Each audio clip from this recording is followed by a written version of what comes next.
Hi, everyone. Good afternoon.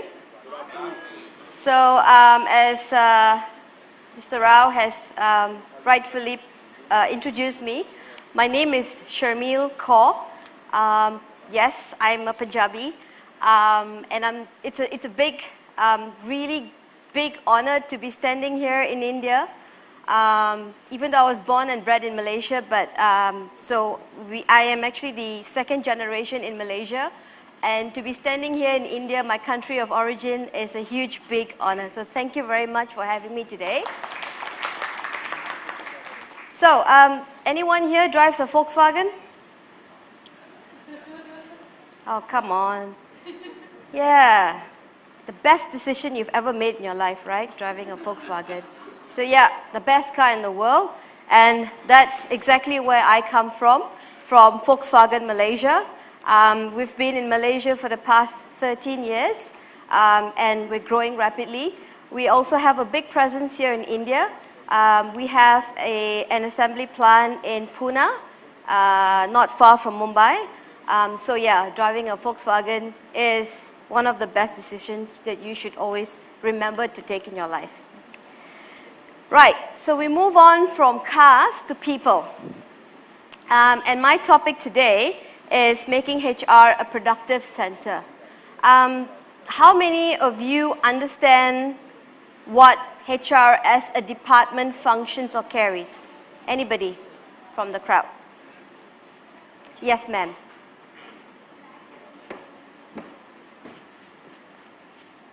So what is your understanding of HR as a department?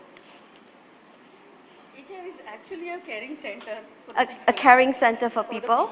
Okay. It's like we just not take care of the people, we make them grow, we extract their potential, and we help them develop themselves, and it's like keeping the business perspective of the organization in mind. Excellent. So do you consider your HR department to be a conventional HR department or something that is quite, Not conventional. Okay, great. So anybody who has an understanding about a conventional HR practice or a conventional HR center? Sorry? Yes, that's right. Administrative, yes, sir. I do also consider HR is basically providing some strategic support to the organization for building future of the organization or developing human resources for the organization. Okay. It's a part of career development also. Yep, that's right. Yep. So, well said. I think everyone here pretty much understands the fundamental functions of what HR is built on. Its pillars, its very strong functions that we have, the very known functions that we have: talent management, talent acquisition. So in the past, if you know how HR was structured in the early years, HR was deemed to be very administrative. We were merely a department that files, literally picks up a file, right? People's file, and store it inside a cupboard. That was HR, yeah? A very conventional HR. We were too busy writing policies for compliance, but not writing policies for our people. That was HR in the past, and that's why there was a time where we were actually called a conventional HR. But I think most of us have moved on now to become more smarter, more effective. Yeah? So I'm just going to touch a little bit about the business partnering function. I once had a privilege to interview a young grad for the role of a human resources business partner.